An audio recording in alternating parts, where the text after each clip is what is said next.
চালের বাজার নিয়ন্ত্রণে বস্তার গায়ে দাম, ধানের জাত ও উৎপাদনের তারিখ লেখা বাধ্যতামূলক করা হলেও এখনও তা বাস্তবায়ন করেননি কুষ্টিয়ার অধিকাংশ মিল মালিক। সরকারের এই নির্দেশনার পর পেরিয়ে গেছে 2 মাস, তারপরও 2-1 মিল মালিক ছাড়া বাকিরা আগের মতোই বাজারে সরবরাহ করছেন চাল। তবে প্রশাসন বলছে সরকারের নির্দেশনা না মানার কোনো সুযোগ নেই। বস্তার গায়ে চালের দাম, ধানের জাত ও উৎপাদনের তারিখ লেখা বাস্তবায়নে কাজ করছেন তারা। কুষ্টিয়া থেকে সনি আজিমের তথ্যচিত্রের ডেস্ক রিপোর্ট।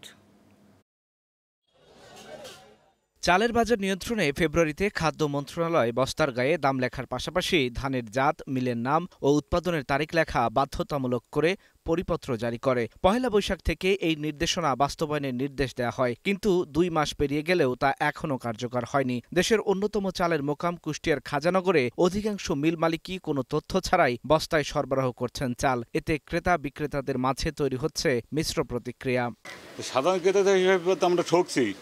এই যে সরকার যে নির্ধারণ করে দিচ্ছে বস্তার গায়ে মূল্য লেখা থাকবে, মিল মালিকরা তো সরকার কেয়ার করে না। মূল্য নির্ধারিত সরকার ঘোষিত হওয়ার পরও সাধারণ চাল ব্যবসায়ীকে এগুলা তোয়াক্কা করছে না, এই বিষয়ে ক্রেতাদের মধ্যে ক্ষোভ। খুচরা বিক্রেতারা বলছেন হাতে গোনা 2-1 জন ছাড়া এখনো বস্তায় তথ্য লেখা শুরু করেননি মিল মালিকরা, তাই আগের মতোই তথ্য ছাড়া বস্তার চাল বিক্রি হচ্ছে। এই 3 মাসের মধ্যে কিছু কিছু মিল আমরা কিছু বস্তায় দেখছি। দিনাজপুর থেকে যে সমস্ত নাদিরশাল আছে তাদের দেখছি, এসিআই চাউলে দেখছি, এবং খাজানগরে কিছু খাজানগরেও কিছু চালে দেখছি, গোল্ডেন অটোমেটিক রাইস মিল সহ যেসব বস্তায় ধানের জাত, মূল্য সহ অন্যান্য সমস্ত যে সমস্ত নিয়ম এগুলি দেওয়া হয়েছে। আমরা দেখছি ইতিমধ্যে 4-5টা মিল অল খাজানগরের মধ্যে 4-5টা মিল মাত্র করেছে, আর বেশিরভাগই করি নাই।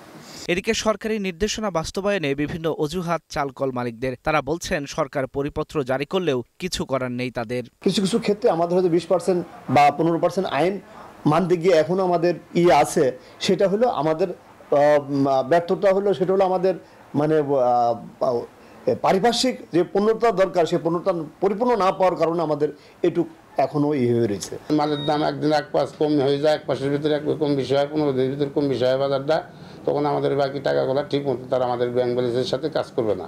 তবে প্রশাসন বলছে সরকারি নির্দেশনা না মানার কোনো সুযোগ নেই, নির্দেশনা বাস্তবায়নে কাজ করছেন তারা। অনেকগুলো চাউল মালিক এটি প্রতিপালন করছে, আর কেউ কেউ এখনো প্রক্রিয়াধীন রয়েছে বলে আমাদেরকে জানিয়েছে। এটি যেন দ্রুতই বাস্তবায়ন হয় সে বিষয়ে খাদ্য অফিসার সহ আমাদের জেলা প্রশাসন, ভোক্তা অধিকার সকলেই আমরা যথাযথ ব্যবস্থা গ্রহণ করছি। বস্তার গায়ে চালের দাম, ধানের জাত ও উৎপাদনের তারিখ লেখার বিষয়টি সরকার পুরোপুরি কার্যকর করতে পারবে কিনা তা নিয়ে সন্দেহ রয়েছে সাধারণ ক্রেতাদের। Global television news desk.